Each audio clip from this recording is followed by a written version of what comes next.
What's up everybody, I'm Dev and I'm gonna go see American Made because I'm a sucker for a good Tom Cruise flick. I know he's an extremely weird dude who's deep in bed with Scientology, but the man just brings it every time. Especially when it comes to crazy stunts. Cruise is one of the most driven, intense actors on the planet, and he's willing to take insane risks to make the action that much more authentic. News broke in August that he injured himself jumping across a rooftop filming the 6th Mission Impossible movie. It delayed production for 3 months, and honestly, Cruise should consider himself lucky. His body has been put through more than any mortal could possibly endure, let alone a megastar whose teeth are probably insured for more than your house. So I've got a question for you, Tom Cruise. How the hell are you still alive? I mean, look at what this man has gone through just to entertain you. Yes, you. Like the time he dangled from a plane in mid-air.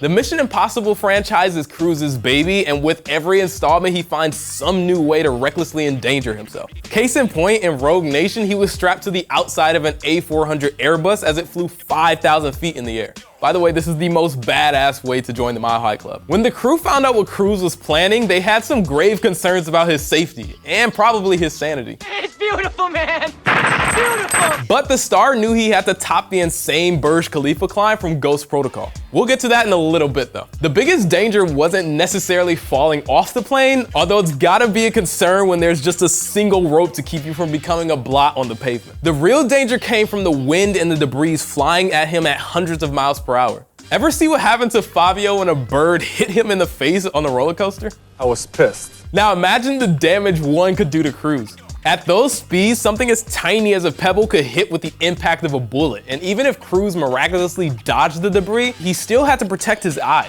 No one pays to see an action hero with their eyes wide shut in the face of danger, so he wore custom-made contact lenses that cover his entire eyeballs. It took 8 takes and 10 days to get footage for one unforgettable 90-second scene. But it wasn't the first time Cruise could have lost one of those piercing eyes. That's because in 2000, he almost took a knife to the eye. One of the wildest moments in Mission Impossible 2 is during the climactic fight between Cruise and the villain Doug Scott. After some sweet kung fu, Scott pulls out a knife and starts slashing wildly at our hero. During the shoot, director John Woo decided to have Scott attempt to stab Cruise in the face. And in true Tom Cruise fashion, he basically said, "Why not plunge the knife directly into my eyeball?" He was so stubborn, you know, said, no, this is right in the eyes. There was no time to rig up a special effect, but that didn't bother him. He insisted on going through with the stunt with a real knife and having the tip come as close to his eyeball as possible. So how'd they do it? A cable was attached to the knife and tied to a bar above the two actors. Anybody else want to lay there with their eye open and let the thing stop a ½ inch or a ¼ inch from their eye? No way. It was precisely measured to stop the blade millimeters from Cruise's cornea, even with Scott stabbing at full strength. If the cable snapped or it was measured wrong, or even if Cruise moved his head a tiny bit, he would have needed an eye patch long before Valkyrie. But everything went smoothly somehow and the blade stopped just a ¼ inch from his eyeball. And that's not even the craziest stunt in MI2, because one of Cruise's specialties is climbing all the things.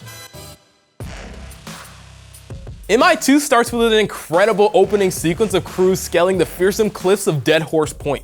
Originally, Cruise was going to climb a much smaller artificial rock built by the crew, but he took one look at it and decided to ascend the real deal. Once again, just looking at danger shit and going, I could do that.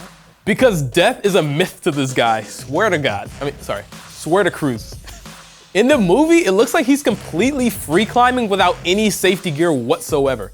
But in reality, Cruise was attached to a thin safety cable that was later removed by CGI. That still didn't stop the crew from being scared shitless. I couldn't bear to watch the monitor.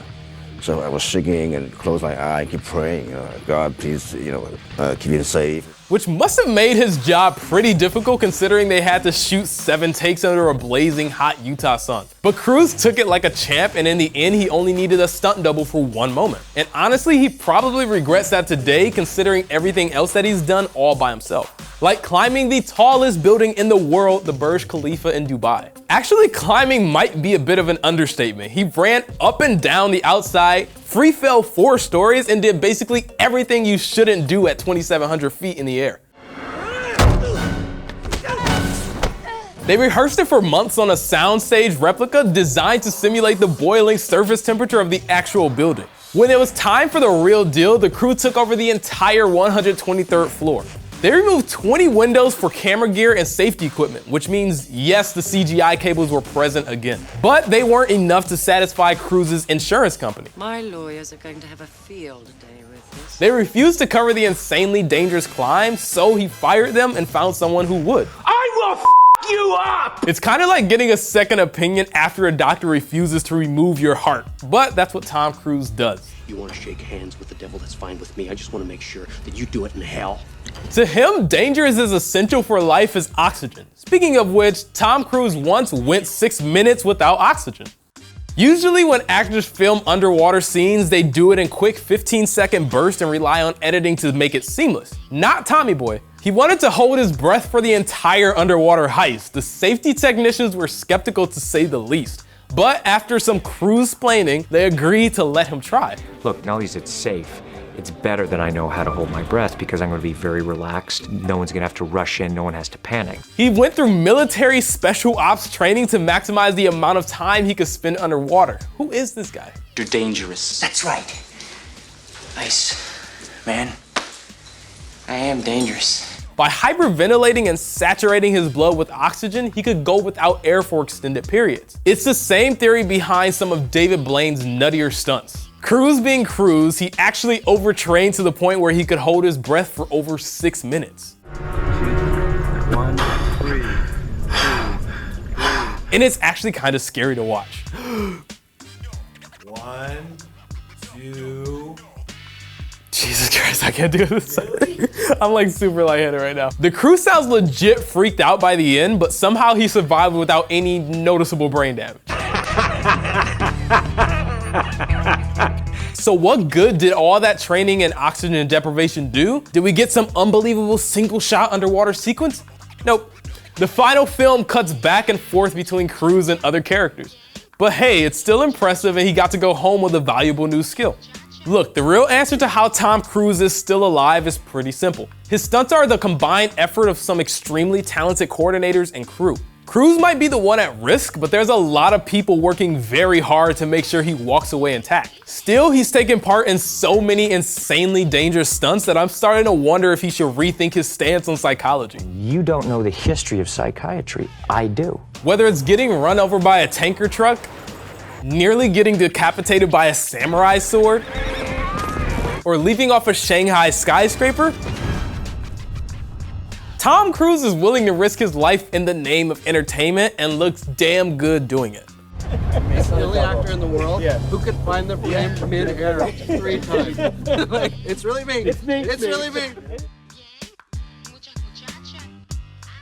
Hey guys, I'm Jeff. Thank you so much for watching this video. Have you guys ever done any insane stunts that you weren't supposed to do? Take a knife to the eye, hold your breath underwater for 6 minutes? I don't know. Let us know your favorite Tom Cruise stunts in the comments below and be sure to subscribe to Now This Nerd. Thank you.